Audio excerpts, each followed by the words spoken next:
Please get ready for a dictation of transcription number 439 and 440 from Sir Kailash Chandra magazine. 5 seconds. Start. Madam Vice Chairman, I wish to raise before this House a serious and burning issue which is causing great concern in Indian society, namely the educated unemployed in India. The educated unemployed in this country are estimated to be 40 million as per the statistics taken in 2000. The educated unemployed youth, if not properly admitted to jobs, get frustrated in life. In their frustrated mood, they fall prey to antisocial elements who whip up their frustration against society. We find most of the outlaws, militants, and Naxalites are produced from amongst the educated unemployed youth. They go hand in glove with the miscreants in society and do all sorts of violent and turbulent acts of terrorism under the cover of liberation movement in their misguided enthusiasm and become the enemies of the society. These misguided unemployed youth are called militants and terrorists in various parts of the country. We have to take immediate and effective steps to wipe off unemployment, especially among the educated masses. It is time that all politicians, cutting across party lines, evolved emergent steps to work out for the redressal of the unemployed, failing which people will lose their faith in the democratic system. It is, of course, a sorry state of affairs that there is no specific allocation or scheme for the educated unemployed in the annual budget presented by the finance minister. The government should start setting up more medical and engineering colleges as well as job-oriented industrial outlets in rural districts. Social service activities can provide good job opportunities. For this purpose, huge funds are not required. The opening of children's nurseries, medical and nursing facilities in every village and urban locality would almost offer more than 5 lakh jobs. Youth force is a timely need of our country, since the future of this great nation is to be handled by this generation. It is suggested by experts that the government should think of creating a national service force for all able-bodied and unemployed citizens. The aforesaid national service may be further divided into 5 compartments for the satisfactory working of the scheme. First comes the education and scientific division. This branch should concentrate on adult literacy throughout the length and breadth of the country. Exploration of natural resources and their efficient utilization should be its motto. Agriculture should be further modernized by adopting agro-industrial technology.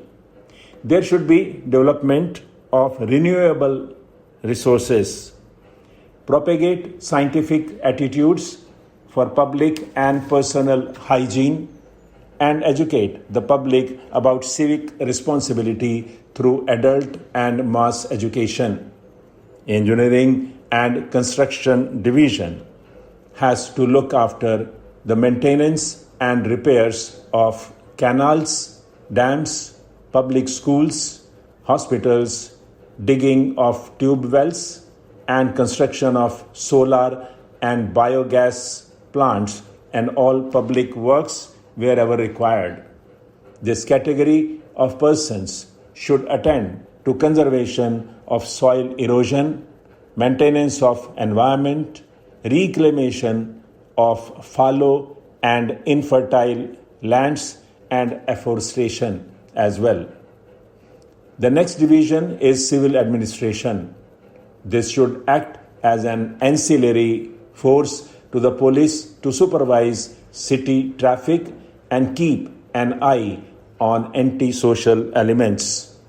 Another division has to look after the health condition of the public and their general fitness. This division should cater to the needs of the ailing public.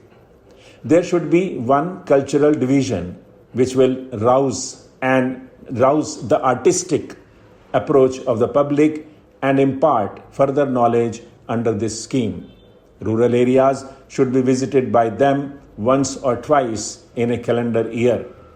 They may educate the illiterate public in rural areas about economic plans regarding government loans and subsidy and impress upon them about unity and discipline and other social advancement and about family planning. Since brain drain in recent years is disturbing us, we should have a complete change of policy and make it a point to see that no one is enamored of the privileges enjoyed abroad and should not stick to their stay but return home to raise their country in the world arena.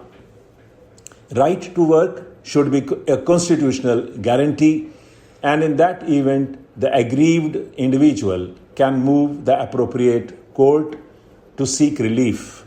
This will create more employment to unemployed youth. By adopting such tactful measures, we can prevent the mass exodus of the educated youth to other countries and develop our country. In the above circumstances, my suggestions may be considered and the government may announce good schemes to retain our educated unemployed at home to work for the progress of this great nation. Having failed to export any of our products, having invested crores of rupees, we are now going back to the same thing as exporting iron ore, manganese ore, and we try to export our jute products so that we are going back to the same old stage even after making planning and development for the last 12 years. It is time that we thought seriously about our investment, why we are lagging, why is it that our industries cannot compete with foreign countries, although we take collaboration from Britain, America, Russia, and so many other countries. Madam, I wish to draw the attention of the government through you to the disinvestment of shares in the public sector undertakings. As we all know, last year in the budget, there was a provision to disinvest shares of selected public sector undertakings to the extent of 20%, and the government had calculated that they would receive by way of revenue rupees 2500 crores. What has actually happened is that the realization from the shares which were decided to be sold has been much more. The government has got rupees 3,000 and odd crores. The companies which are selected are companies which are doing well, whether they are the Indian Oil Corporation or the Steel Authority of India Limited or the Oil and Natural Gas Commission or MTNL. These are the companies which the government has earmarked where part of the equity will be sold just now to begin with to the mutual funds and later on to the public stock.